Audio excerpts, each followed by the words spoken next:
Bonsoir, Bonsoir Aude. bonsoir Karim. Vous nous parlez beaucoup ce soir de ces turbulences gouvernementales en France, toujours les conséquences de ces écoutes téléphoniques de Nicolas Sarkozy. Et on parle beaucoup plus de la garde des Sceaux que de l'ancien président dans les médias. C'est vrai que les unes ont bien changé en quelques jours. Nicolas Sarkozy était dans la tourmente. Cette fois-ci, c'est Christiane Taubira qui est au cœur de la tourmente, écrit le site de l'Opinion.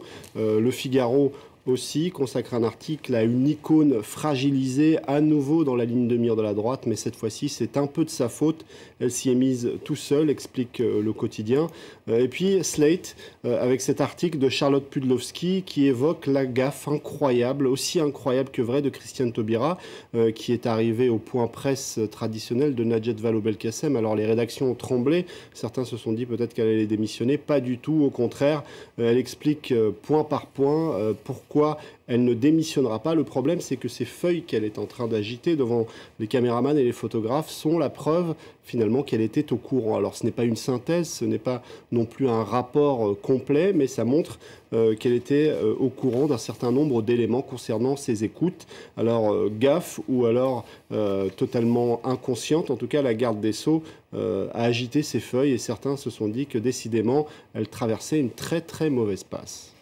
À droite, on crie au scandale d'État, écoute politique, et à gauche, on parle plutôt de diversion. Alors, à droite, un certain nombre de membres de l'UMP ont réagi, notamment sur Twitter, qui est devenu un petit peu la caisse de résonance de cette affaire. Éric Ciotti, un proche de François Fillon, écrit « Taubira, comme Cahuzac, ose le mensonge devant des millions de Français. Elle doit s'expliquer après les révélations du Canard enchaîné. » Jérôme Cahuzac, ministre du Budget, qui avait menti sur son compte en Suisse. Son nom revient très souvent sur Twitter. Hervé Morin, l'ancien ministre de Nicolas Sarkozy, ministre de la Défense, parle lui aussi de l'affaire Cahuzac. Même mensonge, même combat, même conséquence, la démission. Et puis, on a eu aussi la réaction de Michèle Alliot-Marie, qui a été immédiatement reprise de volée, en quelque sorte, sur les réseaux sociaux, parce qu'elle a dit « c'est grave pour un ministre de mentir ». Certains lui ont rappelé qu'à une certaine époque, notamment pendant la révolution tunisienne, elle avait un petit peu menti en ce qui concerne une visite en Tunisie, mais aussi en ce qui concerne des coups de fil qu'elle avait donnés à Ben Ali. Même les journalistes s'y mettent. Emmanuel Beretta du Point, lui aussi, parle de Cahuzac avec beaucoup d'ironie. « Rendez-nous Cahuzac, au moins lui, il a tenu 4 mois, les yeux dans les yeux ». Et dans les révélations du Canard enchaîné, on apprend quel était le nom d'emprunt de Nicolas Sarkozy avec cette ligne téléphonique utilisée par l'ancien président. Alors c'est un élément qui a été relayé par le site du Lab notamment. Le vrai nom, le nom qu'a utilisé Nicolas Sarkozy, c'est celui de Paul Bismuth. Et à un moment dans la journée, Paul Bismuth a envisagé de porter plainte avant de changer d'avis. Alors cet homme n'a strictement rien à voir avec cette affaire et même rien à voir avec la politique. C'est un ancien camarade de classe de Maître Herzog, l'avocat de Nicolas Sarkozy. Ça fait bien longtemps qu'ils ne se sont pas vus, 30 ans d'après Paul Bismuth. Lui est parti du côté d'Israël pour se lancer dans l'immobilier.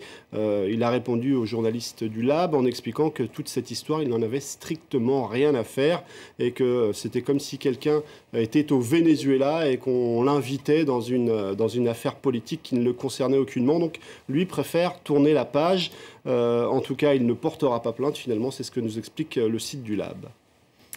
On va terminer avec Carla Bruni Sarkozy qui a préféré s'amuser de cette histoire. En tous les cas, elle a fait un petit clin d'œil lors d'un concert. Alors, elle a fait un petit clin d'œil. C'était du côté de l'Olympia. Il y avait évidemment Nicolas Sarkozy. Il y avait aussi un certain nombre de personnalités politiques et du monde de la chanson. Alors, elle a chanté son tube, en quelque sorte. Quelqu'un m'a dit, peut-être sa chanson la plus connue, en ajoutant quelqu'un m'a dit qu'on nous écoute. Alors, il y a eu des huées dans la salle. Évidemment, elles étaient plutôt lancées à ceux qui écoutent ou qui oseraient écouter le couple Carla Bruni-Nicolas Sarkozy. Merci beaucoup, Karim, pour votre chronique ce soir. Un œil sur les médias. Vous restez avec nous dans Paris Direct. Dans un instant, un journal, 22h30, heure de Paris.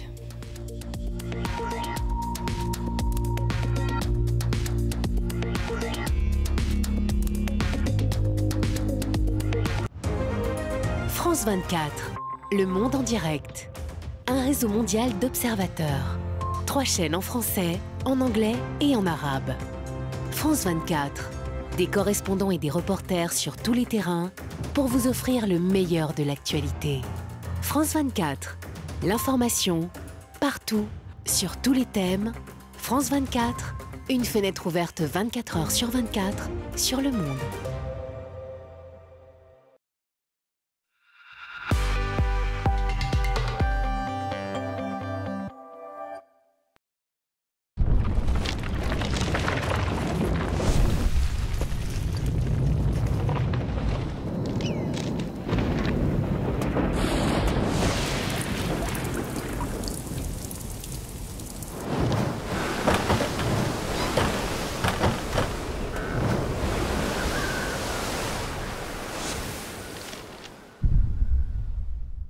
Soutenez Handicap International. Faites un don sur handicap-international.fr.